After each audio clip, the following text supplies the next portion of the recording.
and Donald Trump will come for us, and Britain will come for us, and the EU will come for us. For everything good comes the pain before. If you're not prepared, South Africa, to take the pain, then forget about the land. Donald Trump has not said anything extreme. Things are still going to come. Well, you see, it doesn't really matter whether you love Julius Malema or you hate the man. But we can't argue the fact that Julius Malema understands South African politics.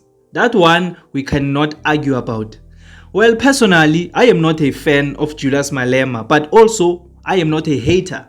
I don't hate Julius Malema, but I'm also not a fan. The reason I don't hate Julius Malema is because I think he plays a pivotal role in the political scene here in South Africa. His presence as the opposition is very, very necessary. So that is why I say Julius Malema plays a pivotal role in the politics of this country. That's why I don't hate him. But I just don't think he would make a good president. I don't think Julius Malema would make a good president, but as the opposition, his presence is highly necessary here in the political scene in South Africa. Something interesting has been happening right now in South Africa. Since Ramaphosa signed this land expropriation bill without compensation, there are some people who are suddenly in love with Ramaphosa out of the blue, in love with the ANC. I'm talking about people who had lost all hope in the ANC. People who are saying the ANC is dead, it will never be resurrected, are out here singing praises, shouting Ramaphosa's name, shouting the ANC's name, saying Ramaphosa is the perfect man for office. Ramaphosa is what we need as a country. The very same people who are saying Ramaphosa is a sellout, the very same people who are saying ANC sold this country, are now out here adoring and giving praise to the ANC and Ramaphosa.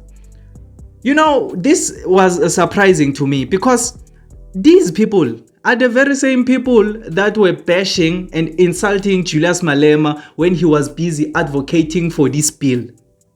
Because, we can try and sugarcoat it the way we want, but the truth is, there's no one here in South Africa who has advocated for this bill more than Julius Malema. Yes, there are other people who have advocated for it, and then the ANC made it law. Ramaphosa signed it, and we thank him for that. But the ANC wasn't advocating nearly as much for this bill like Julius Malema. Even though Julius Malema was not the one to get the opportunity to make this law, but he was the one who put this idea in many people's minds. Julius Malema was insulted, called crazy because what he wants to do to distribute the land is going to turn us into Zimbabwe 2.0. He was insulted, called all sorts of names. Now it's surprising to me that the man who was out there advocating for this thing isn't receiving any level of appreciation. Not even a Julius Malema, you were right, this bill is something that we need as a country. No one is saying that. Everyone is busy giving praise to Ramaphosa and the ANC as if Ramaphosa is the one who was busy out there advocating for this thing, making people realize the implications of whites owning more than 70% of the land when they are just the minority in this country. The only person who made some people realize the dangers of that situation is Julius Malema. Don't listen to me like this and think maybe I'm a fan of Julius Malema. I'm not a fan of Julius Malema like I outlined at the beginning. But I know how to give appreciation where it's due. Julius Malema has done a lot to make sure that people understand this land distribution thing. It's what South Africa needs. He was the one who was advocating for this thing. Even though he didn't get the opportunity to make it a law. But now since it's law, it's as if people have forgotten who was busy out there in the front lines advocating for this thing. I don't have a problem with Cyril Ramaphosa, and I also think that he is the correct man in office. He's the correct man in the presidency, because who else can replace him?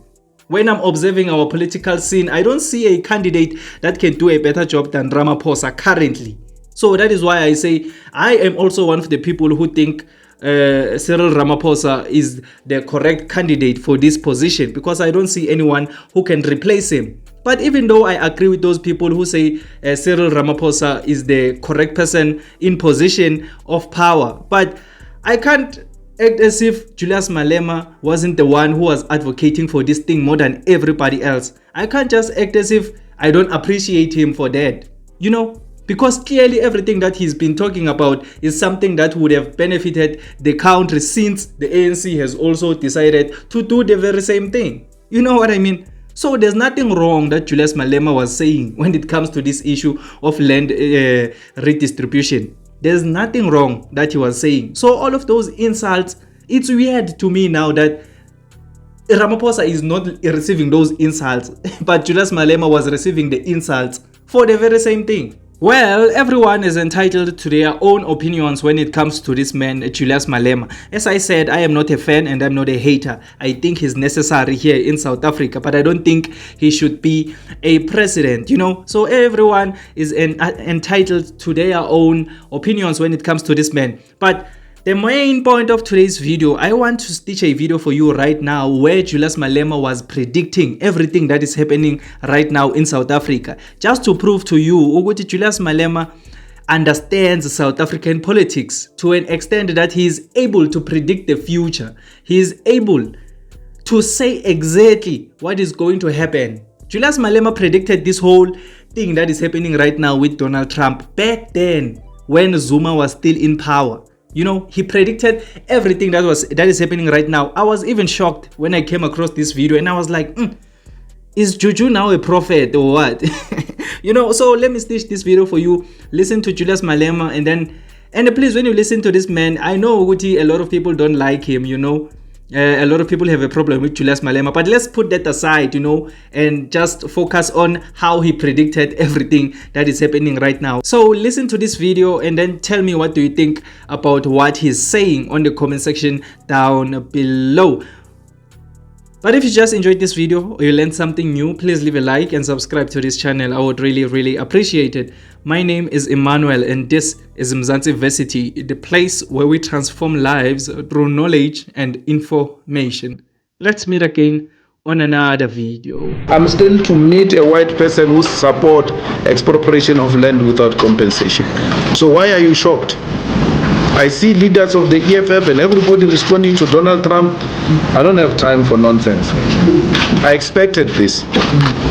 If South Africans are not ready to expropriate the land because they are scared of sanctions, they are scared of backlash, then don't vote for the EFF. Because you vote for us, we are going to expropriate land. And Donald Trump will come for us. And Britain will come for us. And the EU will come for us. For everything good comes the pain before. If you're not prepared, South Africa, to take the pain, then forget about the land. Donald Trump has not said anything extreme. Things are still going to come. I hope the Zuma group in the ANC, which is supporting this thing, they know the consequences. We know the consequences. We know that the first response will be killing.